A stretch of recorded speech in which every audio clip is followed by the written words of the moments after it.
Bonjour à tous. Dans la paracha de Kedoshim, la Torah nous donne un commandement très important. C'est dans le chapitre 19, verset 17. Lo tisna et achicha bilvavecha. Tu ne haïras pas ton frère en ton cœur. Ocheach tochiach et amitecha. Réprimander, tu réprimanderas ton semblable. Velo tissa à la frette, et tu ne porteras pas sur lui de péché. Selon la plupart des commentateurs, ce verset, c'est en fait le commandement qui incombe à chacun d'entre nous de faire une remontrance, une réprimande à notre prochain lorsqu'on voit qu'il ne se comporte pas comme il faut et qu'il n'a pas une attitude qui est conforme à ce que nous demande la Torah et ce que nous enseignent nos sages. À ce moment-là, il faudra prendre toutes les précautions et en trouvant les mots adaptés, réussir à le convaincre de faire teshuva, de quitter ce mauvais chemin et au contraire de se repentir, de faire teshuva des mauvaises actions qu'il aurait pu commettre. Et c'est déjà bien évidemment, un enseignement très important, puisque nos sages nous enseignent que Israël arevim zelazé. Les membres du peuple d'Israël sont garants les uns des autres. Aucun d'entre nous ne peut se dire, moi je vis avec ma petite famille, dans ma petite maison, de manière isolée. Nous avons chacun une responsabilité par rapport à ce que fait notre voisin, par rapport à ce que fait l'autre. Et lorsqu'on va voir que l'autre ne se comporte pas comme il faut, alors on ne peut pas rester passif et au contraire, il faut aller vers lui et essayer de le convaincre de retourner sur le droit chemin. Dans son commentaire sur la paracha, le Ben Ishraï nous dit que selon son interprétation de ce verset, il s'agit non pas de faire une remontrance en ce qui concerne les commandements qui sont entre l'homme et Dieu, mais plutôt entre l'homme et son prochain. C'est-à-dire, à quel moment pouvons-nous, selon la Torah, faire une remontrance à notre prochain qui nous aurait causé du tort personnel, soit une question d'argent, soit une question de respect, d'honneur, ou quel que soit le litige qu'on puisse avoir avec l'autre. Alors, à quel moment est-ce que, selon la Torah, nous sommes dans notre bon droit pour aller lui faire un reproche? Le Ben Ishraï nous fait remarquer que malheureusement, la plupart d'entre nous, à cause de moments de faiblesse, de moments où le Yetzer Hara, le mauvais penchant, a le dessus, nous n'arrivons pas à respecter intégralement toutes les paroles de la Torah et toutes les lois de la Halacha. Et pourtant, on voit que Hachem, le Créateur lui-même, va être ce qu'on appelle Erech Hapaim, c'est-à-dire qu'il va être long à mettre en colère. Il va nous laisser le temps pour faire teshuva, pour nous repentir, pour nous remettre en question avant de nous envoyer une punition. Et c'est un enseignement pour nous de savoir que lorsque quelqu'un nous cause du tort, avant de tout de suite devoir aller vers lui et lui faire un reproche, lui faire une remontrance, également être patient, parfois savoir aussi laisser un petit peu couler et lui laisser à lui aussi le temps de peut-être se remettre en question à son tour et de revenir vers nous en s'excusant et en demandant de réparer les mauvaises actions et les torts qu'il a pu nous causer. Surtout que le Ben Ishraï nous fait remarquer et nous rappelle un petit peu à l'ordre en nous disant mais qui sommes-nous? Que vaut notre honneur? Que vaut notre comportement à nous-mêmes si Hachem, le Créateur, lui qui a créé tous les mondes spirituels, notre monde, toute la création, si lui-même est prêt à être patient, alors qui sommes-nous pour se permettre d'agir différemment et de s'empresser tout de suite dès qu'on nous fait la moindre chose, dès qu'on nous dit une parole qui n'est pas exactement comme ce qu'on voudrait, se permettre de faire une remontrance. Alors c'est sûr qu'il s'agit d'un très haut niveau, mais il faut essayer d'aspirer à cela. Et pour mieux comprendre de cette idée, on va raconter une histoire qui est écrite par le Ben Ishraï. Dans un royaume, un sujet du roi va être attrapé en train de voler son prochain. Et tout de suite, la police va l'arrêter et va l'amener devant le roi lui-même, qui à ce moment-là sert également de juge. Lorsque le roi prend connaissance de tous les faits, il n'a pas d'autre choix et suite à cet acte de vol, il va condamner le voleur à la peine de mort par pendaison dans la journée même.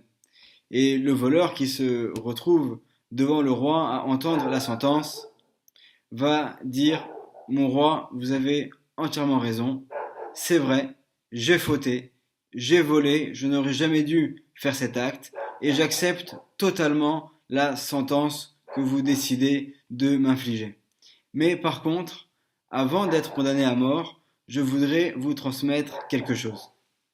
Le voleur poursuit et dit au roi, dans notre famille, nous avons reçu en héritage la formule d'une potion extraordinaire qui permet que lorsqu'on prend la graine d'un fruit, qu'on la trempe pendant une demi-heure dans cette potion magique, et si ensuite on plante cette graine dans la terre, en une demi-heure supplémentaire va pousser un arbre fruitier.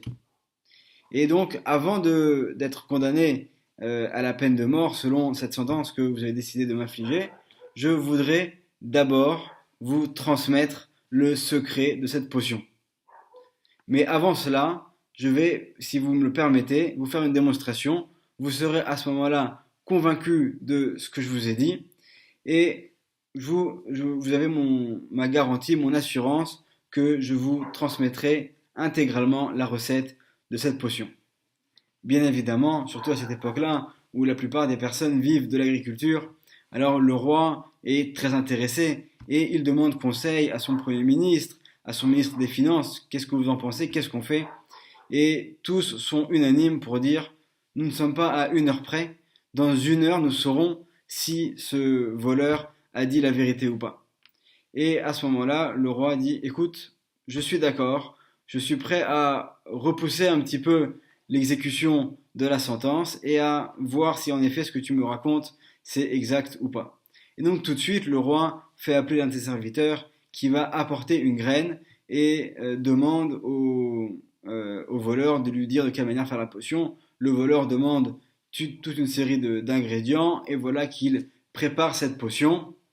Une fois qu'elle est prête, il se trouve donc devant le roi, le ministre des Finances, le Premier ministre, tous les gens importants de la cour sont autour de lui, et là, il met la potion dans une sorte de récipient, il demande à recevoir la graine, il met la graine dans la potion, et il dit voilà, il ne nous reste plus qu'à attendre une demi-heure, et vous verrez. Et voilà, donc chacun prend sa montre, regarde, et au bout d'une demi-heure, le voleur dit écoutez, c'est bon, le temps prévu selon la recette est écoulé, et maintenant nous allons pouvoir aller planter cette graine et vous verrez que dans la demi-heure qui suivra, alors va pousser un arbre fruitier. Et donc le voleur, accompagné du roi, du ministre des Finances et du Premier ministre, vont dans les jardins du roi, du palais, et trouvent un endroit où planter la graine. Et juste au moment de planter, le voleur dit écoutez, avant de planter cette graine, je dois vous dire qu'il y a également une autre condition qui est requise pour que la formule, la potion puisse marcher. Bien évidemment, moi j'ai préparé la potion comme selon la recette ancestrale, mais celui qui va planter la graine doit forcément être quelqu'un qui de sa vie entière n'a jamais volé, même pas un sou, même pas la moindre chose, quelqu'un qui vraiment n'a jamais été touché par ce mauvais trait de caractère, ce mauvais comportement qui est le vol. Il dit, et moi, comme vous le savez tous, je suis condamné justement en tant que voleur, donc malheureusement, je ne pourrai pas moi-même planter cette graine, et pour que la formule puisse marcher, il faut que ce soit donc l'un d'entre vous qui le fasse. Donc, je vous propose à vous, monsieur le Premier ministre, si vous voulez bien prendre cette graine et la planter. Et comme vous l'avez compris, donc ce voleur en fait était quelqu'un de très intelligent.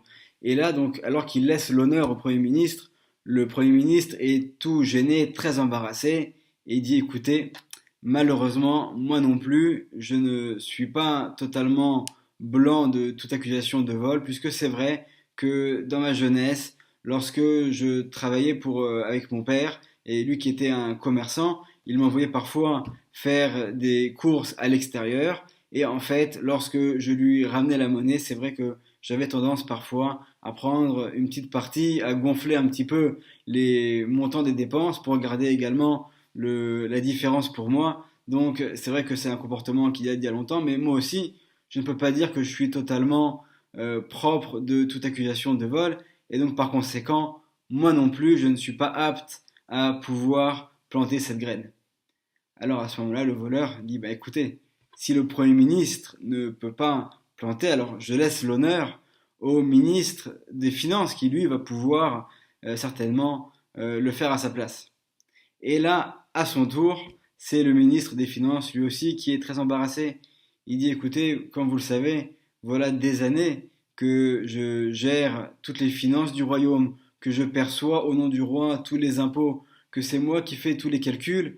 Et bien évidemment, je ne suis pas un homme parfait, je suis un être humain et c'est possible que dans le passé, il y ait eu également des petites erreurs au niveau des comptes, des petites choses qui n'aient pas été exactes. Et donc moi non plus, je ne suis pas totalement propre de toute accusation de vol. Et même si ça a été peut-être involontaire, malgré tout, j'ai certainement dû, du fait de mon rôle et de ma fonction, voler une partie donc des bénéfices du royaume. Et donc moi non plus, je ne suis pas apte à pouvoir planter cette graine.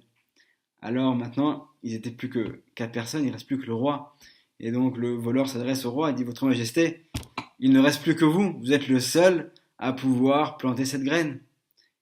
Et là, c'est le roi à son tour qui est embarrassé lui-même et qui dit écoutez, comme vous le savez, mon père lui-même était un grand roi qui avait beaucoup de richesses.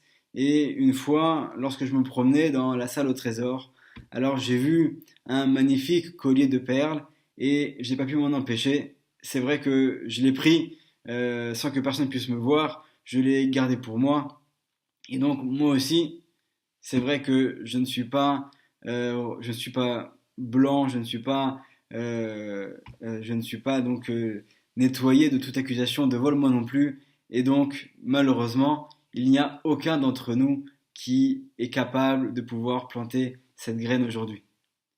Et à ce moment-là, le roi, qui était quelqu'un de très intelligent également, a compris que ce voleur avait en fait voulu lui donner une leçon. Et il ne s'agissait pas ni d'une potion, ni de quoi que ce soit, mais c'était une manière indirecte, détournée, de donner un enseignement au roi. Étant donné que le roi avait condamné ce voleur à mort juste du fait qu'il avait commis cet acte, alors en fait, finalement, le roi se retrouve à découvrir lui-même que s'il devait appliquer la même sentence, alors lui-même devrait se mettre à mort et lui-même devrait également condamner à mort finalement son Premier ministre, son ministre des Finances, parce qu'en fin de compte, personne n'est totalement blanc, n'est totalement libre de toute accusation concernant le vol, et donc de la même manière, finalement, il se rend compte que cette condamnation qu'il a eue à l'encontre de ce voleur est disproportionnée, et que c'est vrai que c'est un acte qui est condamnable, mais qui ne mérite pas une sentence aussi dure. Et donc finalement, le roi va annuler cette décision et va libérer ce voleur. De cette histoire, on voit bien que finalement, ce reproche qu'on a fait au voleur, en fait, les mêmes personnes qui lui font ce reproche, elles-mêmes sont également coupables. Et donc, ici nous dit le Ben Ishraï, lorsque quelqu'un vient nous causer du tort, alors également il faudra que chacun d'entre nous se demande lui-même quel tort il a pu causer aux autres et quel tort, Dieu préserve, il a pu causer à Hachem en n'accomplissant pas les commandements de la Torah. Et si on reprend les termes exacts de notre verset, on verra qu'il est écrit Ocheach tochiach et amitecha. Réprimander, tu réprimanderas ton semblable. En fait, il y a ici une répétition. Pourquoi est-ce qu'il est écrit deux fois le mot réprimander? Nous dit le Ben Ishraï, une première fois parce que avant de réprimander l'autre, tu vas d'abord te réprimander à toi-même. Avant de faire un reproche à l'autre, tu vas voir toi, est-ce que sur ce point-là, tu es déjà quelqu'un de parfait. Et donc, une fois que tu auras pu te réprimander toi-même, alors tu pourras réprimander ton semblable. Mais si déjà tu fais ce travail sur toi-même, alors tu verras que finalement, c'est pas l'autre que tu vas réprimander, mais c'est Amitecha, c'est ton semblable. C'est en fait toi-même, tu vas t'auto-réprimander, Velotissa à la frette, et tu ne trouveras pas de faute chez l'autre. C'est-à-dire que le fait d'avoir vu que toi-même, tu n'es pas parfait, alors tu comprendras également que les autres aussi ne le sont pas, et que finalement nous sommes des êtres humains qui sont imparfaits, et chacun a ses moments de faiblesse, et à ce moment-là, tu sauras également pardonner l'autre, et tu n'auras même pas besoin de lui faire une réprimande. Selon cette explication du Ben Ishraï, on voit que ce verset, alors c'est vrai qu'on avait donné au début une première explication qui est vraie également tout autant, qui dit que lorsqu'on voit que l'autre ne se comporte pas comme il faut, alors il ne faut pas hésiter avec les précautions qu'il faut de lui faire une remontrance. Mais là, ici, le Béni Israël nous dit en fait, cette remontrance, elle est intérieure, elle est personnelle, elle est chez chacun d'entre nous de savoir se remettre en question. Et cette paracha est lue pendant la période du Homer. On sait que le Homer est cette période qui va depuis Pessah, la sortie d'Égypte, jusqu'à Shavuot, le don de la Torah. C'est une période de 49 jours au cours de laquelle, à chaque jour, on va essayer de s'améliorer un petit peu, d'augmenter de niveau, de se parfaire un peu plus pour être vraiment prêt à recevoir tous les ans de nouveau la Torah sur nous-mêmes. Et donc également ici, c'est ce que vient de nous enseigner ce verset et cet enseignement magnifique du Ben Ishraï qui est de dire avant de voir ce qui ne va pas chez l'autre, regarde déjà chez toi-même. Et si chacun pouvait faire ce travail, alors forcément, ça aurait des répercussions également sur toute la communauté, sur tout le Ham Israël. Mais Bezrat Hashem, que nous puissions toujours travailler nos midotes, nos traits de caractère, réussir à se parfaire et à accomplir la volonté d'Hachem. Shabbat Shalom.